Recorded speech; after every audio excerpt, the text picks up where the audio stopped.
Hello, my name is Mankaran, and for my STEM capstone, I decided to make a server. My main question was, can we build a cloud-based server?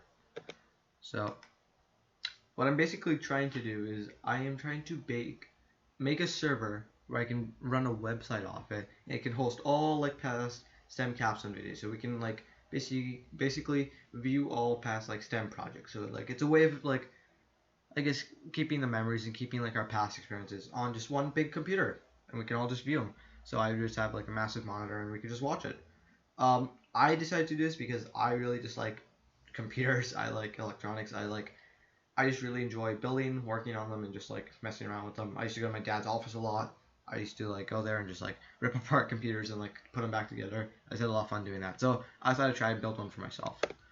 Um, Before we go ahead, for people who don't know, when I talk about servers, it's basically just a computer anywhere in the world anyone can access. So I can have a computer in Europe, access it from America. The physical computer can be in Europe.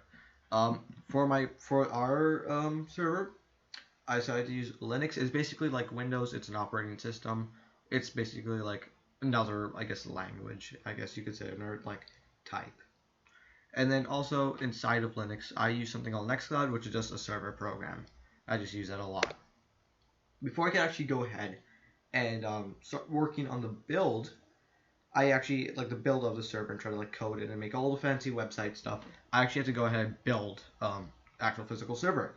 So I took an old computer from STEM, took all the stuff out, and we put new stuff in. So we got better storage, cleaned it up a bit because you can see it's very dusty. This is like an after photo.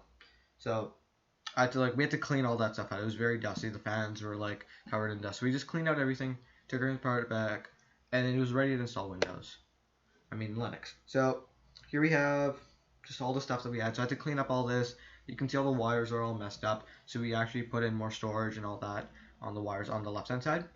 And then I just cleaned up everything, made sure everything looks fine, cleaned up the wires and all that. So after I had the server all built up, we had it running. I just had to install Windows, Linux, and I had to run Ubuntu, which is basically just a version of Linux. I installed programs I need to run. I installed everything I need to, and I just started working towards getting Nextcloud up and running, getting to position where I can run Nextcloud. So after I finished all my little downloads, all my little stuff, I got into a position where I can actually run Nextcloud, and I can actually start installing and start like working on the server. This is also where I started first running into my problems. I ran into a lot of problems with Nextcloud, which I'm going to go into the next slide. But basically, I was unable to run Nextcloud, so I started to work on just a basic, bare bones website. I spent most of my time working on that after.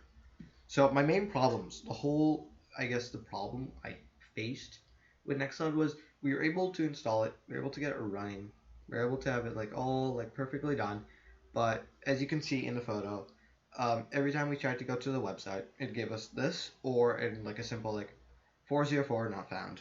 So we kept running into the same problems. We did not know. We spent probably a week just troubleshooting, trying to fix these, and I just realized it's not worth our time to spend all our time just doing all this. So I just started to work towards just a bare bones website that can function and have something to present.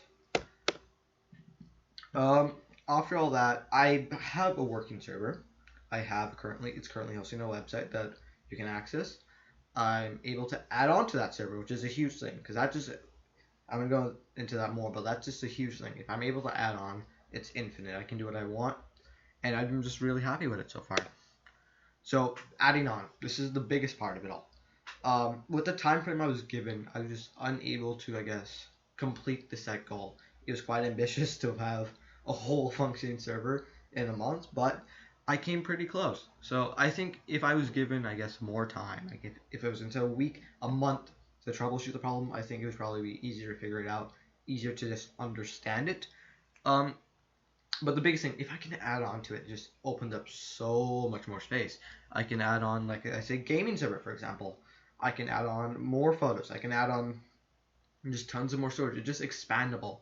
So it's at a stage where it's like, yes, it's running, but if anyone wants to go ahead and just expand on it, it's possible, which is like, that's the big thing. So that's like working towards the future. Like if I want to, I can go next year and be like, okay, I'm just going to go and do more next year.